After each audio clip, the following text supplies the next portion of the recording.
Saya lihat di sini banyak tambak bandeng, di mana bandeng tersebut kan bisa, yang biasanya kita di Ambon itu dipergunakan untuk umpan, sebagai umpan. Jadi saya pelajari terus di sini, ternyata potensinya bagus, kapasitasnya besar, dan kebetulan di sini juga penampungnya itu sangat kurang. Jadi saya melihat ini satu kesempatan bagi kami untuk membangun pabrik pengolahan. Nah, makalah terwujudlah ini posisinya ya PT Kimchi yang letaknya di tengah-tengah tambak antara Soteng Montong dan dari Pohuwoto, sepanjang Pohuwoto, Randangan, bahkan Marisa. Ya, di sini lagi banyak ya, daerah Wonggarasi, Lemito, sampai Pepayato ini. Nah, kita ketampung.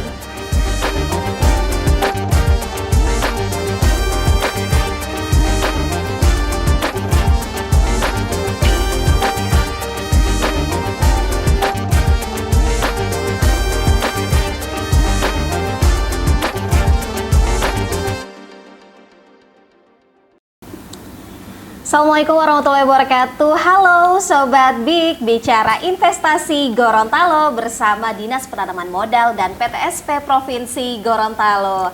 Senang sekali saya Kak Malasari bisa kembali berjumpa dengan Sobat Big semua, dan kali ini kita akan kembali bercerita dan juga mendengarkan kisah inspiratif bersama narasumber yang sangat luar biasa. Tadi saya sempat berbincang sedikit dengan narasumber itu dan mendapatkan insight dan juga energi yang luar biasa juga. Kali ini kita akan spill sedikit, kita akan bicara soal ikan bandeng. Tapi sebelumnya mari kita kenalan dulu sama narasumber kita. Halo Bapak Muhyiddin Jailani, apa kabar Pak? Alhamdulillah baik, senang Baik. bisa berada di sini, dan terima kasih kepada Dinas Penanaman Modal dan PTSP Provinsi Gorontalo yang telah menghadirkan kami di sini. Saya juga senang ada narasumber luar biasa hari ini ya, dari PT Kimchi Jaya Bersaudara, luar biasa. Nah, perusahaan ini tuh bergerak di bidang pengolahan ikan bandeng. Mungkin untuk Sobat Big yang suka dengan ikan bandeng atau mungkin mau belajar soal ekspor, nah kita akan pelan-pelan juga mendengarkan nanti ya, dengan santai aja bersama dengan Pak Muhyiddin. Pak Muhyiddin, ini kita mau tanya-tanya dong Pak, bagaimana sih profil dari perusahaan PT Kimchi Jaya Bersaudara, dan kenapa sih awalnya kepikiran untuk mengolah ikan bandeng daripada yang lainnya? Oke. Silakan Pak. Baik, terima kasih. Jadi mungkin saya awali dari profil perusahaan. Kami PT Kimchi Jaya Bersaudara ini berdiri sejak tanggal 25 Juni 2022, dan perusahaan ini bergerak di bidang pengolahan hasil tambak air payau. PT Kimchi Jaya itu berkomitmen untuk mengelola budidaya air payau itu dari hulu sampai ke hilirnya. Dalam artian ini untuk mulai dari pengadaan benih, pupuk, pakan, sampai ke distribusi dan pemasaran. Dan perusahaan kami sampai saat ini itu berdiri di atas lahan kurang lebih 15.000 meter persegi ya, 1,5 hektar ya. Memiliki fasilitas seperti ABF, Air Plus Freezer, yang ada 2 unit, itu masing-masing satu unitnya berkapasitas 4,5 ton, sehingga ada 2 jadi 9 ton. Kemudian ditambah lagi dengan contact pressure. Ini contact pressure yang khusus untuk produk yang mau kita ekspor itu Pak ya. Yang persiapan ekspor itu ya Pak ya? Jadi nyimpannya harus di contact pressure ini ya. Kita punya 3 unit itu, masing-masing satu unitnya kapasitasnya 1 ton, dan dia bisa berproses dalam satu hari itu dua kali, sehingga total jadi 16, dan keseluruhan tambah yang 9 tadi jadi 15 ton kurang lebih yang kami bisa olah proses untuk perharinya. Luar biasa sekali. Perharinya. Jadi perusahaan ini, jadi saat ini kami memiliki tenaga kerja ya, yang awalnya hanya 5 orang, saat ini sudah berkembang jadi karyawan tetap sudah 20 orang, kemudian ada tambahan karyawan harian, itu 30 orang, kemudian ada lagi tenaga kontrak yang ada 20 orang. Wow. Ya, jadi dan saat ini fokus dari pengolahan kami itu untuk bandeng, masih fokus di bandeng beku, kemudian bandeng filet, ada bandeng cabut duri, ada bandeng keting yang dipotong itu, itu. Jadi semua itu dalam bentuk persen. Oke. Jadi dan pasarnya masih pasar domestik saat ini. Domestik Nanti insya saat Allah pelan-pelan sementara kami urus persyaratan untuk ekspor nanti. Berarti sementara Iya. dalam proses untuk menuju ekspor gitu ya Ekspor, Pak ya? ya. Pak, itu Pak, tadi kami mendengar banyak sekali kan, juga Sobat Big mendengar, itu banyak sekali fasilitas yang tentunya sudah mumpuni gitu. Berarti memang potensi bandeng di Provinsi Gorontalo ini cukup baik Pak. Kenapa sih awalnya tuh kepikiran mau olah bandeng, bukan kalau di Pohuwato kan kita lihat tuh ada udang faname, ada potensi laut lainnya. Kenapa sih bandeng Pak? Nah, disinilah ketertarikannya PT kami perusahaan Kinci Jaya. Awalnya bos kami itu jalan-jalan ke daerah sana, begitu melihat potensi tambak di mana-mana ada, setiap kecamatan terbuka lebar. Kenapa kita tidak buka pabrik untuk pengolahan bahan baku ini? Oh, jadi kepikirannya di situ Terciptalah, gara-gara banyak tambak, karena Pak? jujur bahwa sesuai data yang kami peroleh dari Dinas Perikanan Provinsi bahwa luasan potensi tambak di Provinsi Gorontalo ada kurang lebih 17.000 hektar. Itu tersebar di Kabupaten Pohuwato yang paling besar, kemudian Bualemu dan Gorontalo Utara. Tapi yang paling besar itu Pohuwato. Sekitar mungkin 70-80% ada di sana. Nah, Jadi sebenarnya gara-gara melihat banyaknya tambak, terus belum diolah sehingga kepikiran buat pengolahan. Dan ini pasti suplai bahan bakunya akan ada terus-menerus daripada ikan ini begitu tanya-tanya ada ikan ini banyak yang hanya masuk ke Palu, ke Makassar dan ke luar daerah lah. Ya. Kenapa bukan kita kelola di sini? Nah, itulah tertarik sehingga sampai hari ini itu kami sudah bekerja sama dengan para pemilik tambak di sana, ada kurang lebih 20 orang dan hanya yang ada di sekitar situ kurang lebih ada 500 hektar 500 luasannya, hektar ya. luasannya. Dan alhamdulillah sejak perusahaan ini berdiri itu kami sudah memproduksi tahun 2003 awal itu memang baru 88,5 ton produksi kami, namun tahun 2024 alhamdulillah itu sudah meningkat menjadi 1.666,8 ton. Dan 2025 ini sampai dengan bulan Oktober itu sudah mencapai 1.681 ton. 1.681 ton. 81 ton, insya Allah kalau dalam jangka waktu 2 bulan ini, November dan Desember, kalau kita bisa menyuplai atau memproduksi 160 ton saja, insya Allah untuk 2025 itu bisa mencapai angka 2.000 ton. Wow, ini Ya. makin hari makin meningkat begitu ya Pak kalau saya lihat Pak. Maunya seperti itu. Maunya seperti Maunya itu seperti ya, itu, maunya iya. seperti Harus itu. ada, Kita iya. doakan sama-sama Pak. Ya, alhamdulillah, Pak, amin amin. Untuk kita melihat dari angka yang sangat fantastis tadi ya, kira-kira potensi bandeng berarti di Provinsi Gorontalo sendiri ini memang sangat tinggi. Apakah pasokannya kemudian stabil untuk kebutuhan industri, khususnya nanti kita ke depan punya mimpi untuk industrinya ekspor gitu Pak? Ya, sangat-sangat berpeluang untuk bisa industri tujuan Ekspor, ekspor karena kita. cukup stabil ya, Pak? Cukup stabil dan memang ada bahan bakunya ada siap, ya. Siap, selalu Pak ya? Itu bisa melayani, kalau tidak salah di Provinsi Gorontalo itu ada kurang lebih 7 atau 8 perusahaan perikanan yang sama mengelola, tapi memang kalau yang lainnya masih berbagai macam produk. Kalau kami memang masih khusus bandeng. Itu ngambil bandeng juga yang lainnya seperti itu, tapi itu masih ada yang harus lari ke Palu, harus bawa ke Makassar produknya. Gitu. Iya, jadi memang selama ini tuh kalau kita lihat memang untuk kebutuhan domestik sendiri bisa dipenuhi oleh PT Kimchi Jaya Bersaudara dan kemudian nantinya akan berencana untuk merebah ke ekspor begitu ya Iya, Pak ya? iya, Pak, iya. mungkin banyak juga Sobat Big yang pengen tahu nih Pak, bagaimana proses budidaya bandeng agar bisa memenuhi standar lokal. Terutama tadi tuh kita dengar tuh ada bandeng yang mungkin lagi banyak Yang dinikmati fillet, sama iya. Gen Z ya, itu Fillet, gitu. fillet Iya. sama bandeng cabut duri Cabut juga duri, ya iya, Pak ya. iya, Ya, gimana sih proses budidayanya Pak untuk standar lokal maupun yang akan dikirim domestik dalam negeri maupun menentukan standar ekspor nanti, Baik. seperti apa? Baik. Untuk standar lokal maupun ekspor, jadi setiap unit pengolahan atau UP yang ada di Provinsi Gorontalo ini pasti sudah memiliki standar masing-masingnya. Seperti untuk PT Kimchi Jaya, tapi yang standar utamanya itu kita awali dulu dari produsen ya, dari pihak petambak. Nah, dari pihak petambak tentunya bagaimana mereka itu memilih benih yang baik, ya, karena benih yang baik bisa menentukan produk akhirnya. Kualitas yang Iya, baik juga. kualitas ya.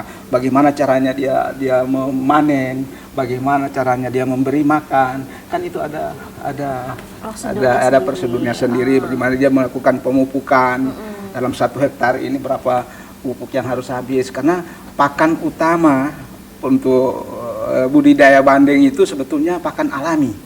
Nah, pakan alami itu bisa tumbuh dari pemberian pupuk yang baik, pupuk urea, pupuk TSP, iya.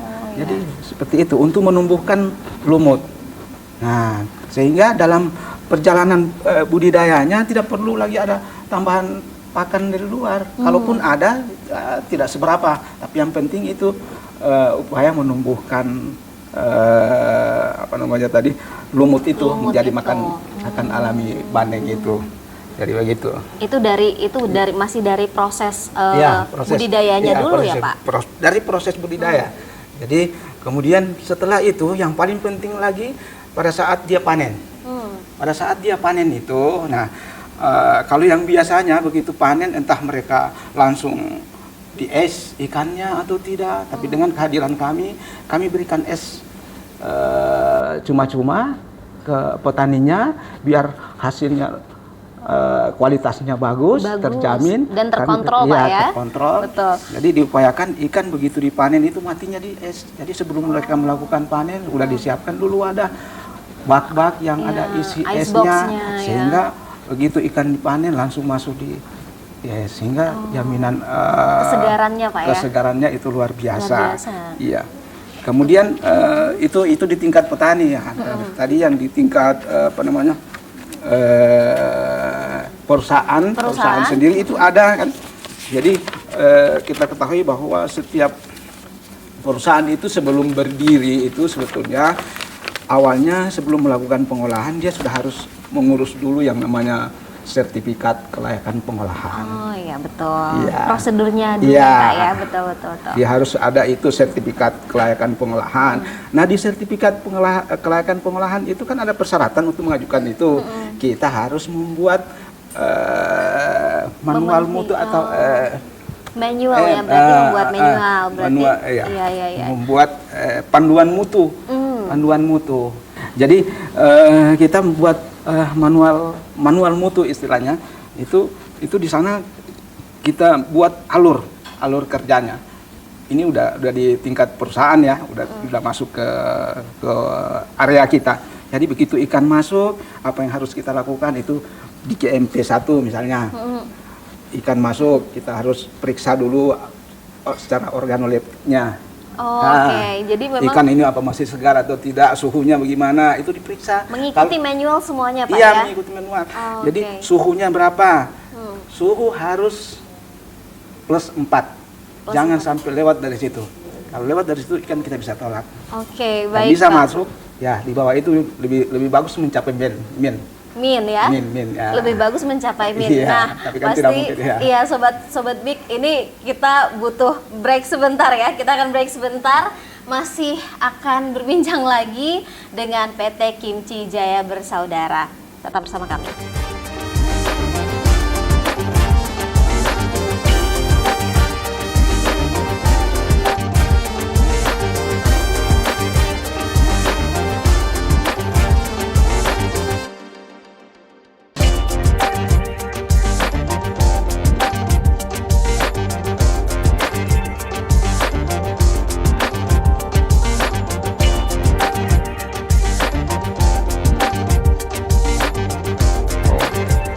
Jadi pabrik ini beroperasi lebih kurang sudah 2 tahun.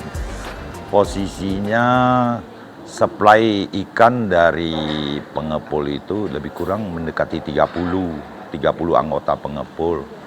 Dalam 30 anggota pengepul itu membawahi lebih dari 100 petani. 100 petani.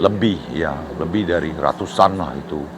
Dalam kapasitas lebih dari 12.000 hektar ya dari Pauwato. 12.000 hektar terpakai ya untuk tambak. Ya, lahan tambaknya. Kita hitung itu hanya Pauwato aja mungkin mendekati 10.000. Terus tambah lagi Montong sih agak dikit. Montong juga dipasok. Ya, pasok ke sini. Iya. Jadi ya yang besar itu ya Pauwato. Jadi emang sepanjang kita jalan ya, kita merasakan banget. Kalau memang lagi panen raya aja, kita nampung ikan itu sampai dari ujung sampai ujung sini. Penuh semua. Apalagi saya pikir ini ikan yang begini semua tumpakan ke Gorontalo itu kan tentunya mereka itu kewalahan. Kalau kewalahan kan tentunya ikan itu rusak. Ya, jadi kehadiran kita di sini ya memang awalnya kan juga ya namanya investasi, mencari keuntungan. Betul, Pak. Tapi di samping kita mencari keuntungan kan kita sangat memberi manfaat kepada masyarakat, kepada petani-petani Bandeng. Jadi mana mereka panen itu ada pembelinya, ada penampungnya. Yang tentu mereka nggak selalu dihantui oleh risiko-risiko mengirim ikan jauh-jauh gitu. Sobat Big, seru sekali kita ngobrolnya tadi. Kita nyampainya di suhu ikan yang harus di derajat minus sebenarnya ya Pak ya. Dan boleh dilanjutkan Pak mungkin standar-standar lainnya yang harus dipenuhi dan juga diawasi oleh perusahaan. Silakan Pak. Baik. Jadi kita masih di standar perusahaan. Itu yang tadi standar untuk domestik ya. Untuk pasar domestik. Nah, kalau kita melangkah ke ekspor itu akan lebih ketat lagi. Ada yang namanya sertifikat HACCP, Hazard Analysis Critical Control Point itu. Jadi wah, itu udah lebih berat seperti yang kami persiapkan saat ini. Itu ya mulai bebas residu kimia. Wow. Iya, bebas itu residu agak kimia. banyak berarti Pak ya memang persyaratannya. Ini iya, bebas residu lebih banyak memang. Bebas residu, kemudian bebas cemaran logam. Cemaran logam ada karena di ikan itu ada arsen, ada kadium, merkuri, ada timbal. Apalagi daerah kita kan terkenal dengan penambang emas itu benar, ada bahaya-bahaya. Iya. Jadi harus ekstra hati-hati memang iya, Pak ya. ada bahaya merkuri ya di situ. Jadi untuk persyaratan itu, jadi setiap 6 bulan harus dilakukan tes lab, dan itu juga setiap 4 bulan itu kita dilakukan inspeksi dari pengawas mutu. Jadi selain kita sendiri yang melakukan tes keluar, ada inspeksi juga yang memeriksa. Juga dari pengawas mutu. Kita kan sudah ada badan pengawas mutu dari Departemen Kelautan Perikanan yang ada di Provinsi Gorontalo. Itu mereka lakukan kebetulan untuk bulan keempat yang kedua inspeksi mereka itu bulan Desember nanti. Makanya kami sekarang sudah bawa produknya untuk diuji lab. Diuji lab lagi, ya, karena sekarang waktunya ya Pak ya.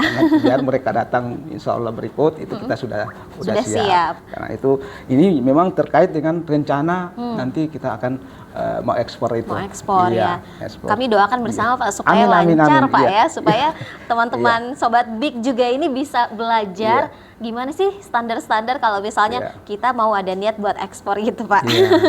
Kemudian masih standar itu juga kalau tidak salah ada traceability ya, penelusuran artinya itu ada penelusuran produk. Kalau misalnya produk terjadi error atau biasa di komplain oleh konsumen, kita ada data itu bisa ditelusuri ikannya siapa asalnya, karena kita memiliki itu namanya mulai dari kemasan. Kemasan itu kita ada nama di di karton itu, di kemasan itu kita ada memuat di situ nama perusahaan, logo perusahaan, kemudian ukuran ikan yang ada di dalam, jumlahnya. Kemudian ada pelabelan. Pelabelan juga itu tadi sama, ya, ada perusahaan, ada nama itu, kemudian di situ dilengkapi dengan kode produk dan tanggal produksi, kemudian kapan dia expire. Jadi seperti yang Jadi memang makanan-makanan sangat ini. detail Iya, ya Pak ya. Sangat. Sudah sangat siap Iya. untuk industri yang sangat Iya. besar. Iya. Luar biasa Pak. Itu tadi saya mendengar sedikit saja itu sudah mulai termotivasi, apalagi Sobat Big yang menonton ya pasti sudah mulai ada keinginan untuk mencoba. Kapan sih kita bisa mulai ekspor atau kapan sih kita bisa belajar dari PT Kimchi Jaya Bersaudara gitu ya Pak ya. Luar biasa tadi dari sekian banyak quality control yang dilakukan oleh PT Kimchi Jaya Bersaudara. Bagaimana sih selama ini Pak untuk selain kan kita keluarnya kita sudah melakukan kontrol nih Pak. Iya. Apakah selama ini ada komplain begitu dari konsumen?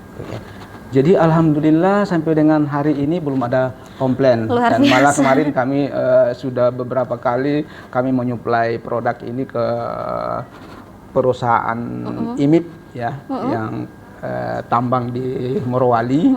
Itu alhamdulillah kami selalu ada di ranking A untuk kualitas. Luar biasa Iya. sekali ya prestasinya ya dari Provinsi Iya. Gorontalo. Luar Dari biasa. Provinsi Gorontalo, Iya ya. iya. Pasti teman-teman pengen Sobat Big pengen belajar ya. Oke Pak, apa strategi utama sebenarnya dari PT Kimchi Jaya Bersaudara ini dalam meningkatkan investasi khususnya di sektor pengolahan bandeng? Tadi kan kita dengar itu selalu dapat ranking A, selalu dapat Iya. ranking yang paling tinggi gitu. Dan kira-kira negara mana saja yang akan menjadi tujuan dari ekspor perusahaan ini? Ya, untuk mendapatkan kita ranking itu tentunya kita harus menerapkan tadi Harus begitu GMP itu, disiplin, iya, Pak, ya? Benar-benar harus diterapkan itu. Iya. Sampai pada saat kita mau ngirim, mau distribusi, itu berapa suhu ruangan ikan yang kontainer istilahnya itu ya repair kontainer ya kan ada Iya. rantai dingin itu ya harus kita periksa itu sampai min berapa dia baru bisa berangkat Wah, iya. kontainernya. Berarti dipastikan berulang-ulang kali Jadi begitu, Pak? kami alhamdulillah kami punya strategi itu ya itu tadi cuma menjalankan itu, kemudian kami menyiapkan fasilitas seperti mesin sterilisasi, kemudian mesin sortir, sizing. Memang satu-satunya mungkin perusahaan yang sudah memiliki sizingnya itu mesin size. Size, ya? Itu baru di PT Kimchi. Wah, Iya. luar biasa. Kemudian mesin pengupas sisik. Jadi pengupas udah sisik. tidak digaruk-garuk lagi. Lebih efisien Iya. pekerjaan berarti, Kita Pak, sudah ya? ada mesin pengupas sisik. Jadi ikannya Iya, iya. masuk, keluar udah hilang sisiknya. Sudah bersih? Ah, Sudah siap untuk iya. dikirim Jadi gitu, Pak, ya? Itu merupakan strategi. Kemudian kami punya mesin vakum, mesin packing, Iya. mesin detektor logam. Iya. Kami lakukan, itu ada semua. Detektor logam. Kemudian berikut mungkin peningkatan kapasitas tambak kemitraan, mungkin dari 500 kita bisa ke depan mungkin bisa sampai Lebih naik 1000. lagi ya. Iya. Bisa jadi Kalau Sobat bisa Big mau buka tambak ini ya, tambak ikan bandeng gitu. Sebagai supplier. Iya. Ya, Pak, terkait dengan tambak itu apakah juga PT Kimchi Jaya Bersaudara itu melakukan kontrol langsung ataupun ada tambak binaan dari PT Kimchi Jaya Bersaudara? Iya. Jadi mau dikatakan tambak binaan, ya pokoknya tambak yang bermitra dengan kami yang awalnya kami kasih bibit, kami kasih pupuk, tentu harus kita lakukan kontrol sana kapan, bagaimana pertumbuhannya, bagaimana itu. Kalau terdapat permasalahan, apa masalahnya, kita langsung bisa ada yang bisa langsung pecahkan di situ atau.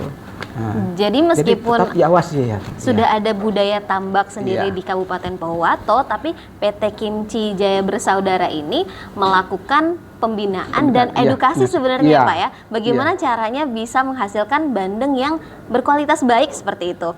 Luar biasa sekali Pak. Ini Iya. dari tadi saya sangat terkesima gitu ya Pak. Pak, kira-kira nanti untuk rencana ekspor ke depan nih, negara mana saja yang menjadi tujuan dari PT Kimchi Jaya Bersaudara? Kami memang saat ini masih fokus ke China, karena itu yang sudah mulai ada komunikasi dan bahkan mereka sudah 2 kali datang ke pabrik kami, melihat langsung di sana, dan mereka oke, tinggal persiapan karena ini istilahnya G2G ya, antara pemerintah dengan pemerintah, bisnis ini, jadi harus mengikuti ada aturan masing-masing. Aturan pemerintah, betul Pak ya. Negara sana ada aturannya, itu mereka sudah kirimkan semua formatnya, dan saat ini sementara kita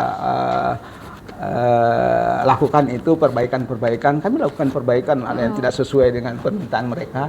Kondisi di alur pekerjaan di dalam pabrik kami lakukan sesuaikan dengan selera mereka lah. Wah, berarti Pak memang bisa dibilang kalau misalnya kita ingin ada keinginan untuk ekspor, berarti kita harus benar-benar niat Pak ya? Iya. Benar-benar niat dan juga harus disiplin ya. Disiplin dan harus dipersiapkan dengan matang. Harus persiapan dengan matang, mulai dari tadi kalau dari PT Kimchi Jaya Bersaudara itu dari pembinaan terhadap petambak-petambak yang ada di Pohuwato sampai controlling di dalam perusahaan sendiri itu harus berulang kali dievaluasi seperti itu ya Pak? Setiap saat, setiap ada proses produksi itu kontrol adalah kunci, sobat sobat Big ya. Oke, baik Pak, apa sih peluang investasi yang paling potensial di sektor Bandeng Gorontalo saat ini kalau menurut pandangan Bapak?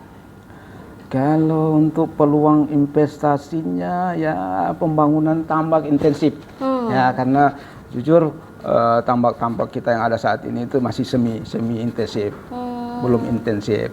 Ya, jadi itu peluang satu, tambak intensif, kemudian pengembangan hatchery. Hatchery. Untuk pembibitan. Kan banyak selama ini kita masih menyuplai benih itu dari Bali. Belum Bali. Ada di sini. Ya, yang ada di sini baru bibit alam. Yang ditangkap di alam itu memang bagus, tapi dia pertumbuhannya tidak merata seperti yang hasil pembibitan. Kalau yang hasil alam kan dia ditangkap hari ini, tangkap besok, lusa, itu kan perbedaannya sudah luar biasa. Nah, kalau dia pembibitan itu sekali netas jutaan ekor, rata dia punya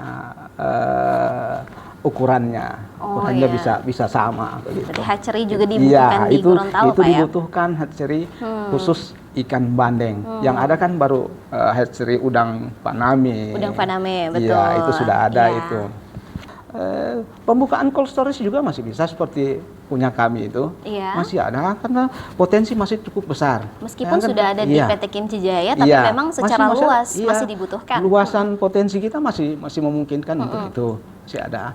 Baik. Kemudian lagi dalam hal logistik juga ya, transportasinya, penyediaan, terutama ini jadi permasalahan kami selama ini sebetulnya itu kekurangan river container di Gorontalo ini.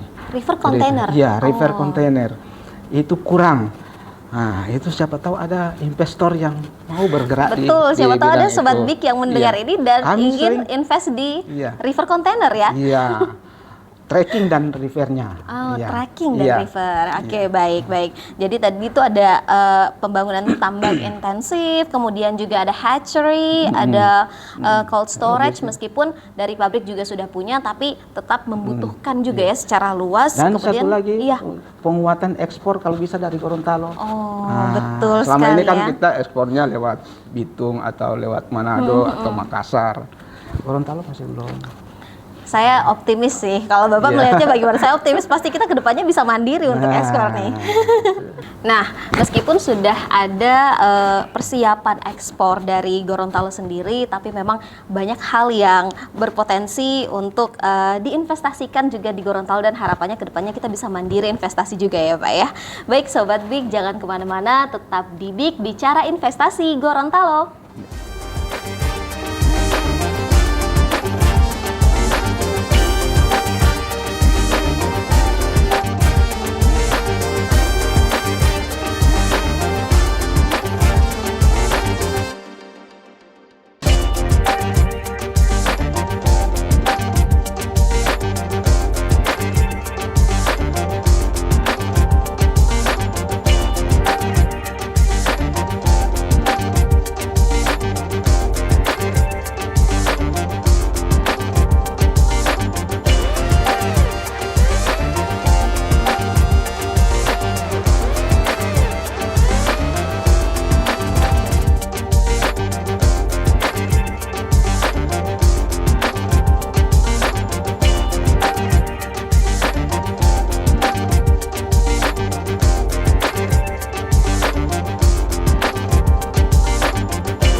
Selama ini kepengurusan izin untuk PT Kimchi sih tidak ada kendala ya, lancar-lancar aja, nggak ada masalah.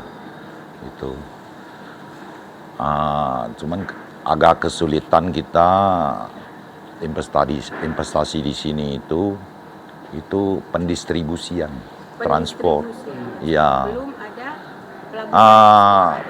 pelabuhan Bukan pelabuhan ekspor ya, memang pelabuhan ekspor belum ada ya. Toh juga nanti kalau kita ekspor kan tetap datanya Gorontalo, tapi mungkin kita bisa numpang pelabuhan Surabaya gitu. Yang mana kan di sana ada kapal-kapal yang langsung menuju keluar. Kalau di Gorontalo kan belum internasional ya, pelabuhan belum internasional. Yang Agit gimana? Selama ini kan dari Garut, dari Anggrek ya, Ya, Anggrek. itu tertuju di Pulau Jawa aja.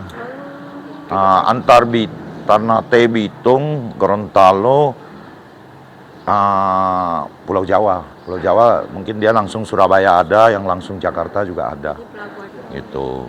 Tapi kita itu selalu kendala di distribusi. Kadang kan kapalnya kan kapal Meratus ya, Meratus. ataupun Tanto. Kadang ada kontainer, tidak kebagian seatnya. Jadi cara Speed kapalnya itu kepenuhan, ya. Gitu loh, misalnya kita mau kirim 4 kontainer, cuma kebagian 1 seat. Kadang kapalnya ada tempatnya, tapi kontainer yang kosong tidak ada. jadi Gitu. harapannya ke situ ya Pak. Iya, mungkin dari pemerintah daerah Gorontalo, Provinsi Gorontalo, ya bukan hanya kita yang perlu diperhatikan. Banyak kiriman-kiriman barang dari Gorontalo yang mengalami kendala kontainer kan. Kirim. Ya kan kalau pembeli kita, customer kita itu kan kalau kita sudah janji harinya, kita punya produk harus tiba di tempat mereka, tapi begitu tidak ada kontainer atau tidak ada seat kapal, ya bagaimana customer kita bisa percaya ke kita? Ya, betul. Kan akhirnya kan kita di nomor 2 kan, di nomor 3 kan, mereka utamakan ikan-ikan ataupun komoditi lain dari daerah lain, kan gitu.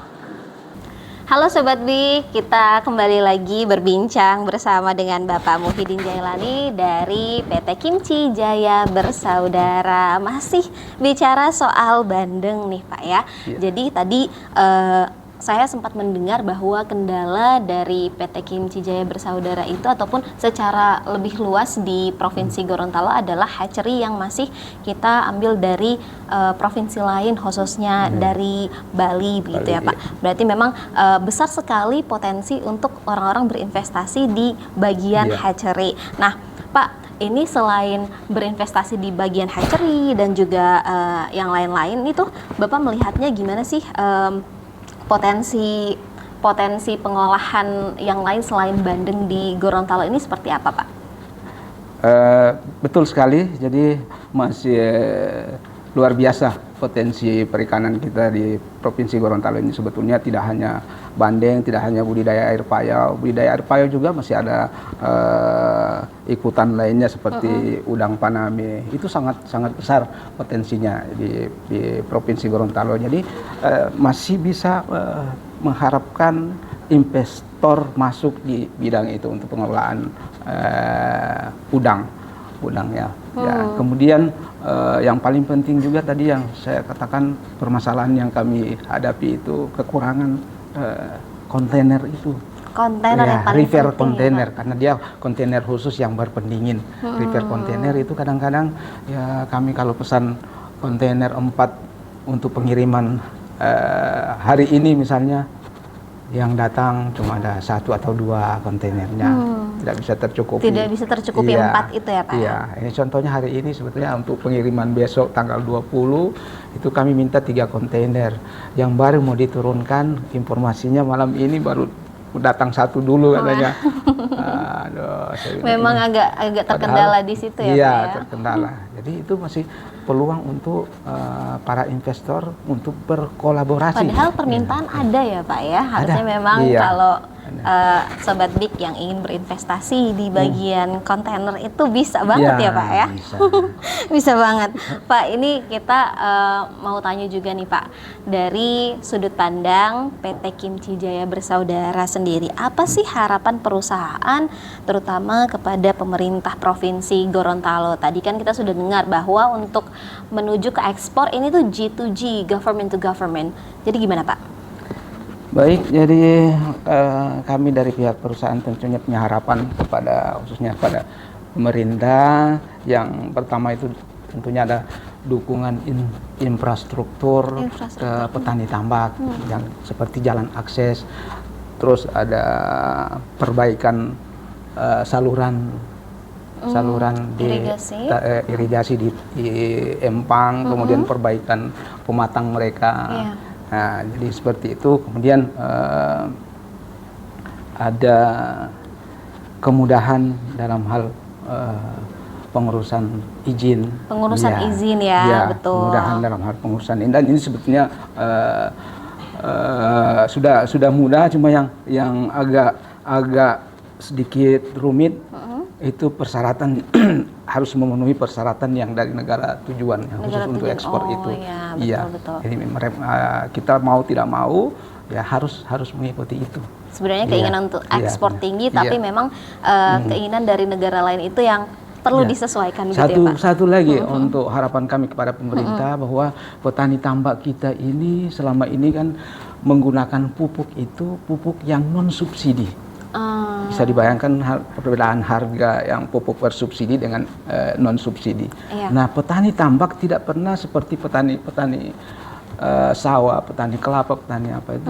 Itu mereka menggunakan pupuk bersubsidi. Tapi untuk petani tambak itu sama sekali mereka menggunakan pupuk non subsidi. Ya, Pak, kalaupun ada yang subsidi mungkin jual diam-diam dari pihak itu. Jadi melalui kesempatan ini mungkin kan bisa menyarankan agar diperjuangkan oleh pemerintah Provinsi Gorontalo agar petani tambak ini juga diberi hak yang sama seperti petani kita yang lain. Untuk memperoleh pupuk yang bersubsidi. Dan ini juga kemarin pas di saat ada kunjungan Bapak Gubernur ke tempat kami, ke pabrik kami, itu sempat ada dialog dengan petani, dan ini muncul, ada yang mengusulkan. Dan waktu itu Pak Gubernur itu menjanjikan insya Allah akan dikomunikasikan dengan pemerintah pusat untuk pengalokasian pupuk bersubsidi. Nah, kami ingatkan kembali melalui kesempatan ini, mungkin siapa tahu barang kalau sering kita panas-panasin akan ada hasilnya. Betul. Ini masukan begitu ya Pak ya, masukan untuk pemerintah supaya memang di Gorontalo berkembang juga untuk industri-industri seperti ini. Apalagi kita sangat berpotensi ya Pak ya, banyak sekali potensinya, terutama di ikan bandeng nih, Sobat Big. Jadi Pak, setelah tadi harapan-harapan yang sudah disampaikan ya, kira-kira ada tidak pesan bagi para Sobat Big yang sedang menonton yang mungkin kepikiran buat memulai investasi atau memulai usaha di bidang tambak ini? Silakan. Ya, bagi yang punya hasrat, punya keinginan, udah harus yakin maju. Yakin maju karena kita punya potensi yang cukup besar untuk usaha ini. Jadi kami juga ingin berpesan kepada para petani kami yang sudah ada, petani tambak, apalagi yang sudah mengikat kemitraan, sudah melakukan perjanjian, agar senantiasa kita tetap menjaga mutu ikan, karena ini kuncinya di sini, mutu ikan. Ikan kita bisa diterima oleh konsumen, diterima pasar, itu yang utama mutunya.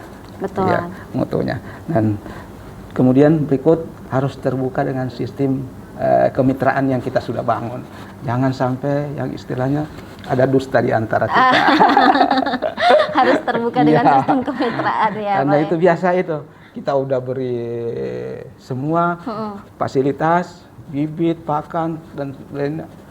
Taunya produknya dikasih ke orang lain. Ya. Jangan sampai jangan ya, sampai iya, seperti betul. itu. Ya. Kita bangun Ya, budaya kita bangun kerja yang budaya baik gitu ya, dan Pak. saling ya penuh Iya. dengan integritas. Jadi untuk anak muda yang ingin memulai usaha ya di bidang tambak ini, maju saja dulu ya. Kalau kata Bapak Muhyiddin Jailani, maju dulu. maju dulu. Iya, Ya. karena potensi sangat Potensi besar sangat dan besar, juga ya. banyak mitra yang bersedia untuk sharing begitu Pak ya, pengalaman-pengalaman. Baik, Bapak Muhyiddin Jailani, terima kasih Bapak atas diskusi yang sangat menarik hari ini. Saya terinspirasi, banyak sekali insight yang saya dapatkan dan terutama juga saya yakin Sobat Big juga dapatkan. Semoga kita berdoa bersama, kita doakan bersama bahwa investasi bandeng di Gorontalo ini makin berkembang dan juga membuka banyak sekali peluang besar bagi perekonomian daerah. Baik Sobat Big, sampai jumpa di episode berikutnya. Bicara investasi Gorontalo Big bersama Dinas Penanaman Modal dan PTSP Provinsi Gorontalo. Wassalamualaikum warahmatullahi wabarakatuh. Sampai jumpa.